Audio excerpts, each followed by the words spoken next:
Bapak Ibu saudara yang kekasih, kita sudah memasuki tahun terakhir menjelang tahun terakhir dari 2021 dan sebentar lagi kita akan memasuki tahun 2022. Sebelum itu kita akan disibukkan dengan persiapan-persiapan menjelang Natal. Kita diingatkan kembali kepedulian Allah atas umat manusia melalui kelahiran Yesus Kristus ke dunia. Dia mati, dia datang untuk mati di kayu salib, mencurahkan darahnya, menebus dosa-dosa kita. Dia dikuburkan dan bangkit kembali pada yang ketiga, naik ke dalam kekekalan duduk sebelah kanan Allah Bapa, dan satu kali ini akan datang kembali untuk menyempurnakan segala sesuatunya. Bersyukurlah kita, berbahagialah kita kalau kita termasuk bilangan orang-orang yang telah Dia pilih, yang diberi kesempatan untuk mendapatkan kabar kesukaan itu. Roh Kudus membuka hati dan pikiran kita dan kita percaya. Dalam dunia ini kita banyak mengalami pergumulan, tetapi kita bersyukur dan terima kasih dalam pergumulan ini kita tidak sendirian, karena terus disertai dan selalu berakhir dengan kemenangan. Pagi ini kita bersama-sama melihat dari Injil Lukas. Kita akan membaca dari Injil Lukas pasal 1, mulai dari ayat 5 sampai 24 ya. Ini ada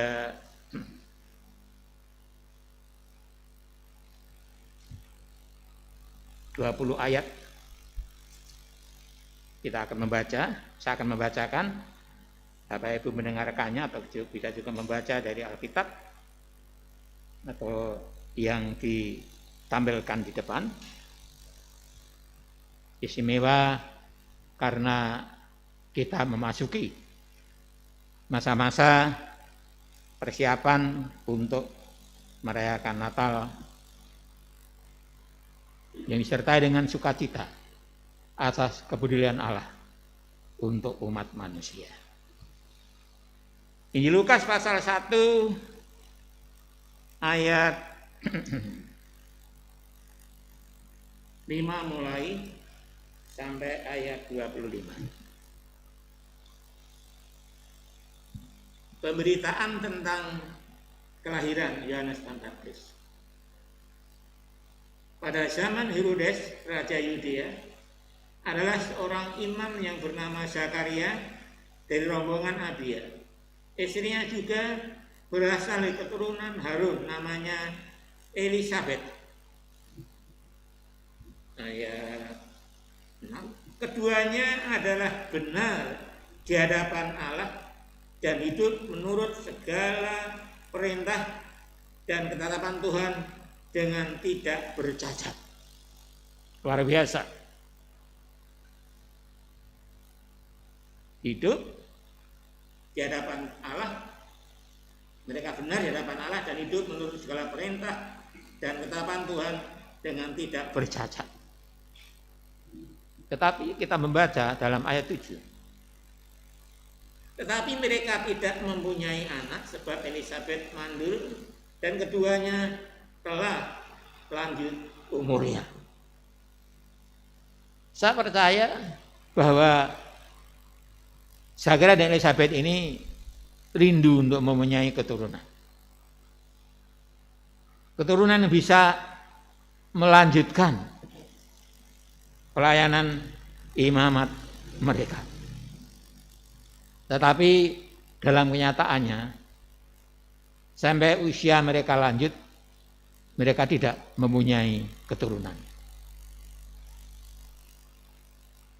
Orang-orang pada zamannya barangkali punya pikiran-pikiran yang salah tentang Elisabet dan Zakaria ini. Oh, dia pasti sudah berbuat ini.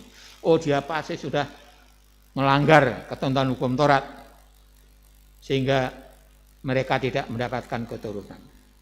Nah, itu penilaian manusia. Selalu negatif, selalu tidak baik. Mereka tidak mengerti bahwa itu semua berada dalam rencana Allah. Jelas doa mereka didengar. Allah tahu mereka ingin punya keturunan. Allah mendengar doa itu dan Dia menjawab pada waktu dan saat yang tepat sesuai dengan rencananya yang luar biasa untuk suami istri dan juga anak yang dilahirkan oleh mereka.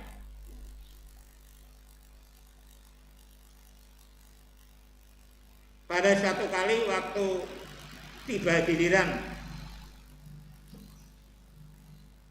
rombongannya, Zakaria melakukan tugas keimaman di hadapan Tuhan.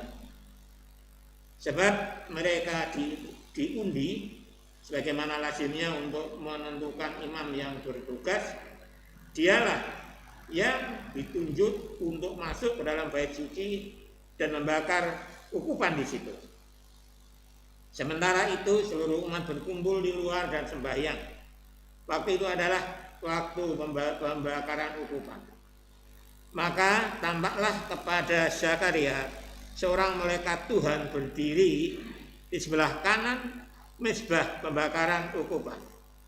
Melihat hal itu ia terkejut dan menjadi takut. Tetapi malaikat itu berkata kepadanya, "Jangan takut ya Zakaria, sebab doamu telah dikabulkan dan Elisabet istrimu akan melahirkan seorang anak laki-laki bagimu dan haruslah engkau menamai dia Yohanes. Engkau akan bersukacita dan bergembira, bahkan banyak orang akan bersukacita atas kelahirannya itu, sebab ia akan besar di hadapan Tuhan dan dia tidak akan minum anggur ataupun minuman keras, dan dia akan penuh dengan Roh Kudus mulai dari rahim ibunya. Ia akan membuat banyak orang Israel berbalik pada Tuhan Allah mereka. Dan ia akan berjalan mendahului Tuhan dalam roh dan kuasa Elia untuk membuat hati bapak-bapak berbalik kepada anak-anaknya dan hati orang-orang durhaka kepada pikiran orang-orang benar, dan dengan demikian menyiapkan bagi Tuhan suatu umat yang layak baginya."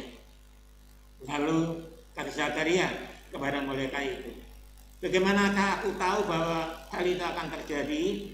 Sebab aku sudah tua dan istriku sudah lanjut umur." Jawab malaikat itu kepadanya, "Akulah Gabriel yang melayani Allah, dan aku telah diutus untuk berbicara dengan engkau dan untuk menyampaikan kabar baik ini kepadamu. Sesungguhnya engkau akan menjadi bisu dan tidak dapat berkata-kata sampai kepada hari di mana semuanya ini terjadi, karena engkau tidak percaya akan perkataanku yang akan nyata kebenarannya pada waktunya." Sementara itu orang banyak menanti-nantikan Zakaria. Mereka menjadi heran bahwa ia begitu lama berada dalam bait suci. Ketika ia keluar, ia tidak dapat berkata-kata kepada mereka, dan mengertilah mereka bahwa ia telah melihat suatu penglihatan dalam bait suci. Lalu ia memberi isyarat kepada mereka, sebab dia tetap bisu. Ketika selesai jangka waktu tugas jabatannya, ia pulang ke rumah. Beberapa lama kemudian Elisabet istrinya mengandung, dan selama 5 bulan ia tidak menampakkan diri, katanya, "Inilah suatu perbuatan Tuhan bagiku, dan sekarang ia berkenan menghapuskan aibku di depan orang." Menjelang Natal, kita selalu dikejutkan dengan peristiwa-peristiwa yang luar biasa yang terjadi. Di dalam Injil Lukas pasal 1 yang baru saja kita baca ini, kita melihat satu keajaiban yang luar biasa yang dilakukan oleh Tuhan, rahasia Tuhan yang tidak bisa dimengerti oleh manusia. Tetapi dalam kenyataannya itulah yang dia lakukan untuk orang-orang berharap kepadanya. Barangkali Elisabet dan Zakaria sudah lupa akan doa mereka untuk diberi seorang keturunan. Mungkin mereka sudah mupus, oh ya sudahlah, barangkali memang kehendak Tuhan kami tidak punya keturunan. Tetapi Tuhan punya rencana yang indah, yang luar biasa, yang jauh dari pemikiran dan pengertian kita. Karena di dalam ketidakpunyaan anak itu, Allah punya rencana yang indah untuk Zakaria dan Elisabet. Memberi pada mereka keturunan pada usia mereka yang sudah lanjut. Dan anak itu menjadi seorang yang dipersiapkan untuk membuka jalan bagi kedatangan seorang juru selamat. Seharusnya saya kira Elisabet sebagai seorang imam tahu sejarah nenek moyang mereka, tahu tentang Abraham dan Sarah yang sudah lanjut usia. Rasul Paulus dalam surat orang-orang Roma mengatakan bahwa Abraham itu sudah mati pucuk, jadi mustahil bisa memberikan keturunan. Tetapi kita semua tahu apa yang mustahil bagi manusia adalah mungkin bagi Allah. Apa yang tidak mungkin bagi manusia adalah mungkin bagi Allah. Jadi Allah punya rencana yang indah dan luar biasa dalam hal mengizinkan Zakaria dan Elisabet tidak mempunyai keturunan sampai pada usia yang sudah dikatakan mungkin lanjut. Karena Allah punya rencana yang indah untuk mereka berdua, memakai mereka berdua untuk menjadi sarana kelahiran Yohanes Pembaptis.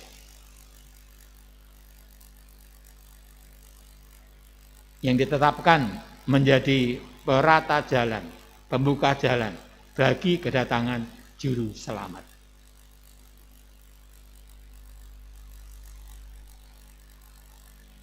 Yohanes Pembaptis juga yang mempopulerkan kata-kata biarlah dia, Yesus, semakin bertambah-tambah dan aku semakin berkurang-kurang. Ketika Yesus datang, Yesus mendapatkan banyak murid-muridnya mengadu pada Yohanes Pembaptis. Yohanes Pembaptis menanggapinya dengan kata-kata itu tadi, biarlah dia semakin bertambah-tambah dan aku semakin berkurang-kurang. Allah punya rencana yang indah bagi keturunan Zakaria dan Elisabet. Di usia tuanya mereka diberi anugerah. Yohanes Pembaptis dilahirkan sebagai anak mereka dan dipakai untuk meratakan jalan bagi kedatangan juru selamat. Kadang-kadang dalam hidup ini ada banyak hal yang kita tidak mengerti. Tapi biar kita jangan hilang kepercayaan kepada Tuhan bahwa Dia akan mengerjakan apa yang Dia kehendaki dan sudah Dia tetapkan, yang sudah direncanakan untuk kita masing-masing. Apapun itu. Meskipun mungkin harus melewati banyak tantangan, kesukaran, kesulitan. Tapi kalau ada dalam bingkai rencana Tuhan, semuanya akan berakhir dengan yang baik. Jangan mencoba untuk memahami atau melakukan sesuatu seolah-olah kita menolong Tuhan sehubungan dengan hidup kita, sehubungan dengan rencana kita. Ketika saya masih mahasiswa, keluar dari universitas, masuk sekolah Alkitab, saya punya rancangan-rancangan yang mungkin indah dan baik menurut pemikiran manusia, tetapi justru bertentangan dengan kehendak dan pikiran Allah. Dia memberi yang terbaik dari apa yang saya bayangkan, dari apa yang pernah saya pikirkan, sehubungan dengan masa depan kehidupan saya. Dalam hal yang sama dia akan melakukan juga untuk Anda sebagai anak-anaknya, sebagai umat tebusannya. Mungkin kita punya banyak angan-angan, pikiran-pikiran, wah aku harus begini, harus begitu. Untuk bisa jadi begini, jadi begitu aku harus melakukan ini, melakukan itu. Tetapi tidak semua yang Anda pikir itu dapat menolong Anda, justru seringkali tidak menolong sama sekali. Saya selalu berusaha untuk mengingat dalam pikiran saya perkataan Rasul Paulus, perjalanan kita adalah dengan iman, bukan dengan penglihatan. Penglihatan kadang-kadang menipu, tapi dengan iman kita akan mendapatkan yang terbaik. Minggu lalu Pak Eko sudah menyinggung mengenai pasangan hidup ya. Dia selalu memberi yang terbaik.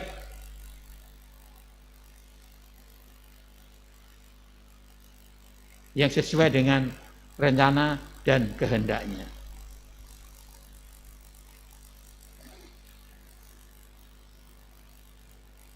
Untuk kita masing-masing, dia juga memiliki rencana yang indah. Sudah kita diselamatkan.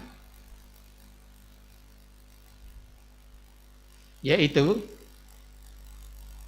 untuk kebahagiaan kita. Mungkin pada awalnya kita tidak bisa memahami, tapi pada akhirnya kita tahu, oh iya, aku mengalami ini, mengalami itu karena Tuhan memberikan yang seperti ini. Dan rencananya buat kita anak-anaknya tidak pernah salah. Kita saja yang seringkali salah memahami maksud tujuan Tuhan. Tapi dia itu baik kepada kita. Dia mengerti kelemahan kita dan dia menolong kita untuk tahu ini loh yang aku mau kerjakan dalam hidup ini. Ini loh yang sebenarnya sudah aku sediakan bagimu. Pengalaman-pengalaman hidup yang menurut pemikiran manusia adalah kegagalan, tapi justru di pemerintahan Allah adalah yang sebaliknya. Seperti yang dialami oleh Zakaria dan Elisabeth. Sudah lanjut umur, tidak punya keturunan. Siapa yang bisa melanjutkan pelayanan keimaman mereka? Tetapi itu semua diizinkan oleh Allah karena Allah punya rencana yang indah dengan maksud tujuan memakai Zakaria dan Elisabeth untuk melahirkan seorang perintis pembuka jalan bagi kedatangan juru selamat Sang Mesias itu yang dirindukan oleh umat Israel. Tidak hanya menjadi juru selamat atau Mesias bagi umat Israel, tapi juga menjadi juru selamat bagi umat manusia yang dari seluruh dunia. Yang menjadi kegenapan dari janji ketika Adam dan Hawa dalam dosa. Kejadian 3:15. Dia yang meremukkan kepala ular itu, si iblis itu, ya, yang berusaha untuk menggagalkan rencana Allah yang indah dan sempurna dalam kehidupan anak-anaknya. Nah, dari peristiwa yang dialami oleh Elisabeth dan Zakaria ini, mari kita meyakinkan diri bahwa Allah punya rencana yang indah untuk hidup kita yang akan digenapi. Sekarang mungkin kita tidak mengerti, tapi pada waktu dan saat tepat dia akan menggenapinya. Ini bukan berarti kalau kita nggak mau bersikap baik, nggak mau hidup sesuai dengan ketentuannya. Oh tidak, kita terus berada di jalan-jalan Tuhan. Memperbaiki diri dan minta ampun kalau kita sudah menyimpang atau berbuat salah. Dia akan meluruskan kita dan pada waktu dan saat yang tepat dia memberikan kekuatan pertolongan bagi kita sehingga kita mendapatkan apa yang sudah dia tentukan untuk diberikan kepada kita. Masing-masing kita punya pengalaman hidup yang berbeda-beda. Tapi semuanya merupakan penggenapan dari rencana Tuhan dalam hal memberi yang terbaik untuk kita semua. Sebenarnya Zakaria ini sebagai imam tahu tidak yang mustahil bagi Tuhan. Ya. Apalagi sampai Tuhan Allah menyuruh Gabriel datang menjumpai dia. Dia seperti lupa bahwa Allah bisa melakukan sesuatu yang mustahil bagi manusia, tetapi tidak adalah mungkin bagi Tuhan. Ketika mendengar itu seharusnya senang Zakaria, tapi bagaimana mungkin, aku sudah tua, istriku juga sudah tua. Lalu Gabriel mengatakan, aku adalah Gabriel.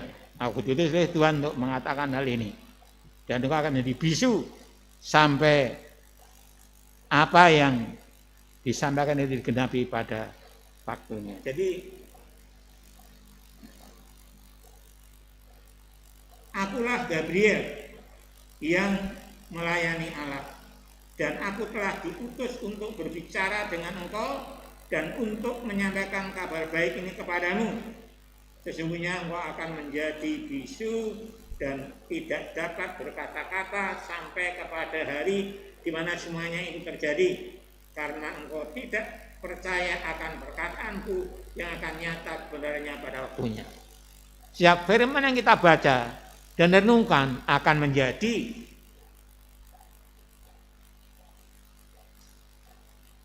nyata pada waktunya.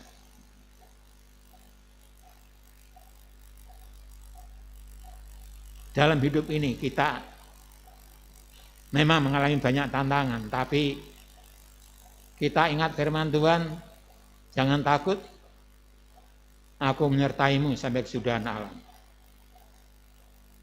Pada jemaat di Filipi, Rasul Paulus mengatakan dalam Filipi 4:19, Allah akan memenuhi segala keperluanmu sesuai dengan kekayaan kelimpahan dalam Kristus Yesus Tuhanku. Itu akan dibuktikan dan diwujudkan kebenarannya pada waktunya. Dari peristiwa yang dialami Zakaria dan Elisabet ini, kita belajar sesuatu yang mungkin kita sudah tahu loh. Tapi mari kita segarkan kembali. Bagi Allah tidak ada yang mustahil. Yang kedua, dia sanggup melakukan apapun di luar nalar dan kepikiran kita. Untuk keselamatan jiwa kita, dia rela mengutus Yesus datang ke kayu salib. Datang ke dunia dalam kehinaan, mati kayu salib.